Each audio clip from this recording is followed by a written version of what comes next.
গিন্নি, এবার তো মনে হচ্ছে ফলন বেশ ভালো হবে বুঝলে। রোদ জল সব পরিমাণ মতো পেয়েছে। সব ঠিকঠাক হলে এবার পুজোর আগে বেশ ভালো আয় হবে বুঝলে। এতদিনে উপরওয়ালা মুখ তুলেছে এসে গো। খোকা এবার শহর থেকে ফিরলে ওর জন্য কিছু জামা কাপড় কিনে আনবো। বেচারা আগে যখন এসেছিল তখন ওর জামা কাপড়ের অবস্থা খুব খারাপ ছিল। এবার মুখ ফুটে বলেওনি কিছু। গিন্নি, আমাদের ছেলে বড্ড বুঝদার। সেই ছোট থেকেই দেখেছি আমাদের ছোট ছেলেটা বাপ মায়ের অভাব এত বোঝে, কখনো কিছু চায়নি, নিজেই নিজের পড়াশোনার খরচ চালায়। বুঝতে তো হবেই গো। বাপ মায়ের কষ্ট যদি ছেলে হয়ে না বুঝে তাহলে কে বুঝবে বলো। শোনো না, এবার বৃষ্টির আগে একবার ওদিকের ঘরটা সারিয়ে দিও। ঘরে চালটার অবস্থা খুব খারাপ, দেয়ালটাও তো নষ্ট হয়ে যাচ্ছে। হ্যাঁ গো, রান্নাঘরের টালিটাও দেখতে হবে, একদম ঝুরঝুরে হয়ে গেছে। অনেকগুলো টাকার ব্যাপার বুঝলে গিন্নি, টাকা ছাড়া কিছুই হবে না। একসাথে সব কাজ করার তো কোনো দরকার নেই, একটু একটু করলেই হয়ে যায়। আমাদের গরিবদের একসাথে সবকিছু করবার আর মুরুদ কোথায় গো? যা করবার সব অল্প অল্প করেই যেতে হয়। এ কি, আকাশ তো কালো হয়ে গেল, বৃষ্টি আসবে তো মনে হচ্ছে। সেটাই তো দেখছি, এই সময় বৃষ্টি এলে তো তা বড় ভালো ব্যাপার হবে না গো। ফসলগুলোতে পাক ধরেছে সবে, এখন ওতে জল পড়লে তো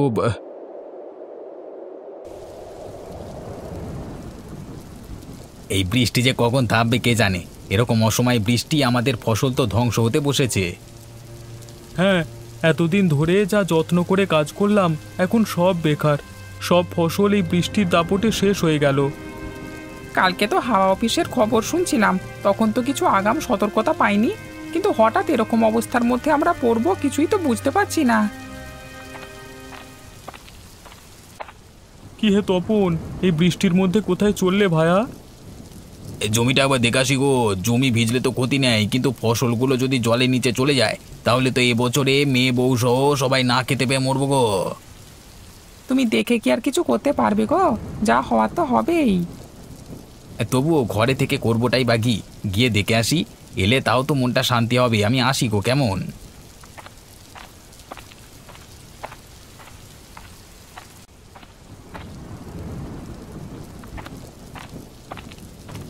এইভাবে ঝড়ো হাওয়ায় দাঁড়িয়ে থেকো না গো, শরীর খারাপ করবে তো।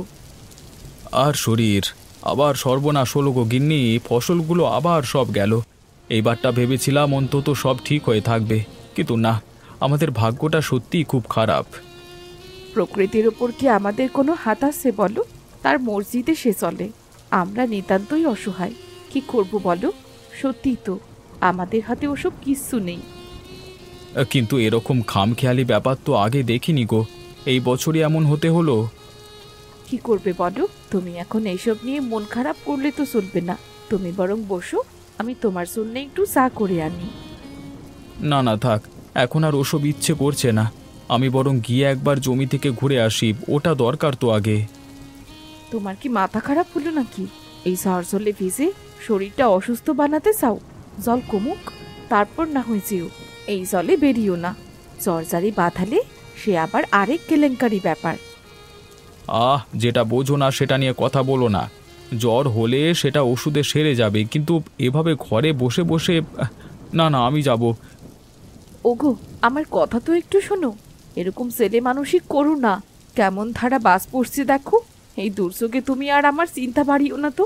ওদিকে খোকাও নাকি আসছে, এমনিতেই ওকে নিয়ে চিন্তা হচ্ছে। এই ঝড় জলের মধ্যে ও আসবে কিভাবে কে জানে। তার ওপর তুমি আবার এসব করো না। অত চিন্তা বাপু আমি সইতে পারবো না। আরে, এরকম বৃষ্টি অনেক বছর পর দেখলাম। এমন বৃষ্টি হলে তো আমাদের পুরো গ্রামের ফসলের 12টা বাজবে।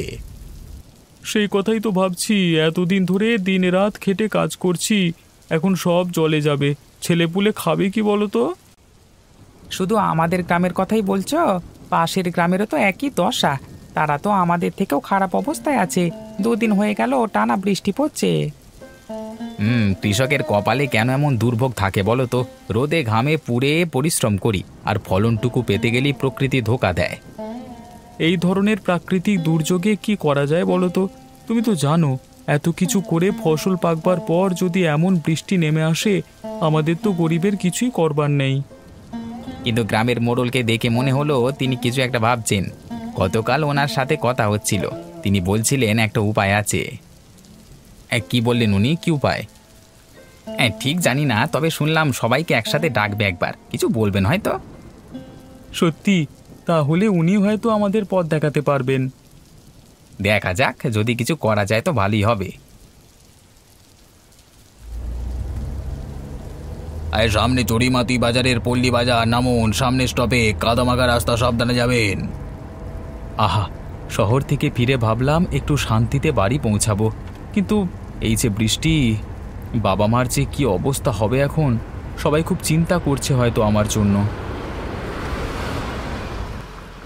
ওরে বাবা, ছাতা নিয়েও মনে হয় আজকে আর ভিজে যাওয়া থেকে বাঁচতে পারবে না ভাই, সাবধানে নেমো। হ্যাঁ দাদা, এরকম বৃষ্টিতে আর কি বা করতে পারবো, দেখি কতটা কি বাঁচিয়ে চলতে পারি। গ্রামের রাস্তা, নেমে সাবধানে পা পেলো। এই কাদা জমির ওপর দিয়ে হাঁটা বড্ড কঠিন, পিছলে পড়লি কাদে স্নান করে যাবে।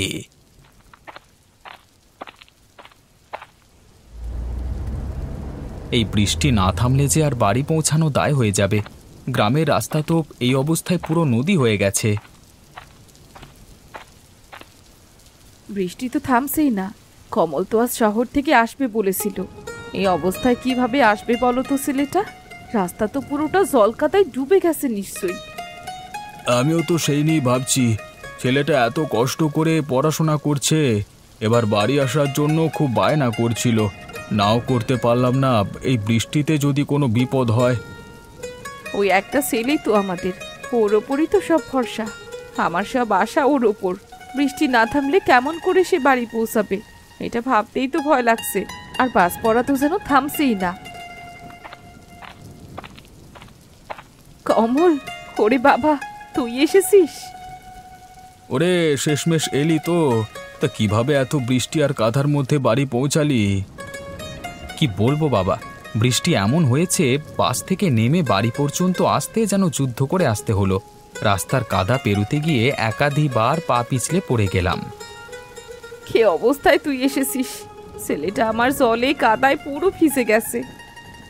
ও মা, চিন্তা করো না, কষ্ট হয়েছে ঠিকই, কিন্তু বাড়ি এসে তোমাদের দেখে সব কষ্ট হাওয়া হয়ে গেছে।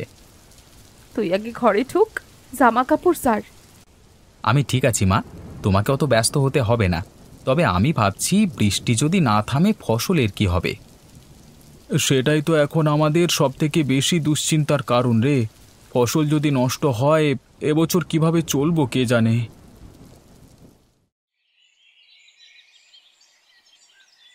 মোড়ল মশাই, আপনাকে বিরক্ত করতে এলাম। আমাদের সমস্যার কথা তো জানেনই।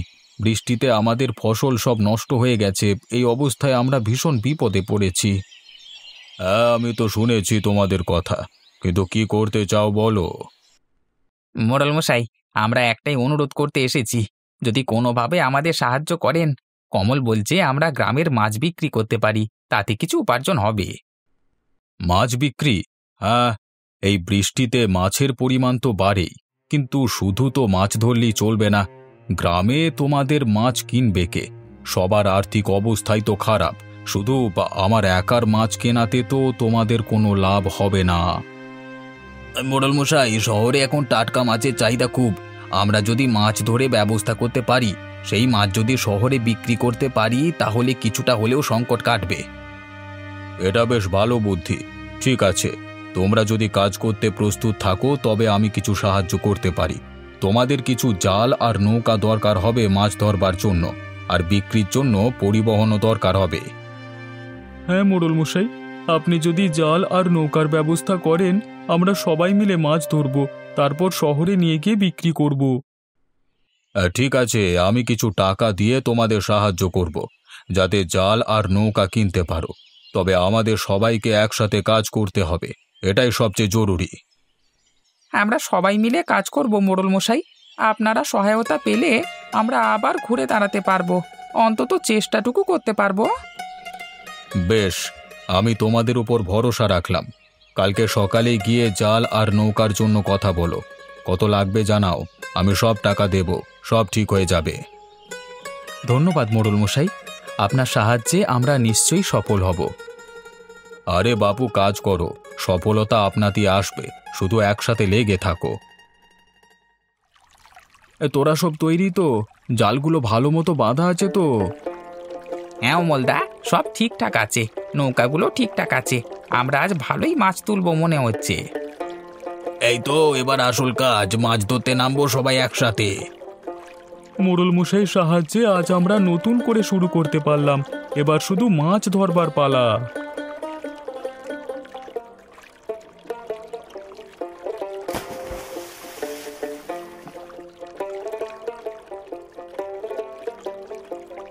দেখো এই কত মাছ উঠেছে, এত বড় বড় মাছ। বলেছিলাম না, এই বৃষ্টি আমাদের জন্য আশীর্বাদ হয়ে এসেছে। এতদিনের সব ক্ষতি আজ কিছুটা হলেও পুষিয়ে যাবে। সত্যি আমাদের পরিশ্রম বৃথা যাবে না। তোরা সবাই একসাথে কাজ করবি, দেখবি সব ঠিক হয়ে যাবে। বাজারটা তো বেশ জমজমাট লাগছে, ভালো দাম পাবো মনে হচ্ছে। এই দেখেছো, অন্যদের তুলনায় আমাদের মাছগুলো কি সুন্দর টাটকা দেখাচ্ছে। ক্রেতারা নিশ্চয়ই ভিড় করবে।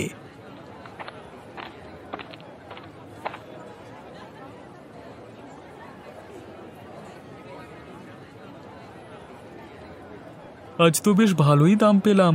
এত মাছ বিক্রি হবে সত্যি ভাবতে পারিনি। এবার খুশি মনে বাড়ি ফিরতে পারবো। হ্যাঁ, এই টাকায় অনেকটা সমস্যায় মিটেছে। এবার গ্রামে ফিরে বললে সবাই খুব খুশি হবে। হ্যাঁ, দেখেছো তো, বলেছিলাম না, ভয় না পেয়ে বিপদের সময় মাথা ঠান্ডা করে ভাবলে অনেক সমস্যার সমাধান পাওয়া যায়। তোমার কথাই ঠিক হলো কমল, মাছ বিক্রি করে এত ভালো লাভ হবে ভাবতেও পারিনি। হ্যাঁ, মোড়ল মশাই আমাদের অনেক সাহায্য করেছেন।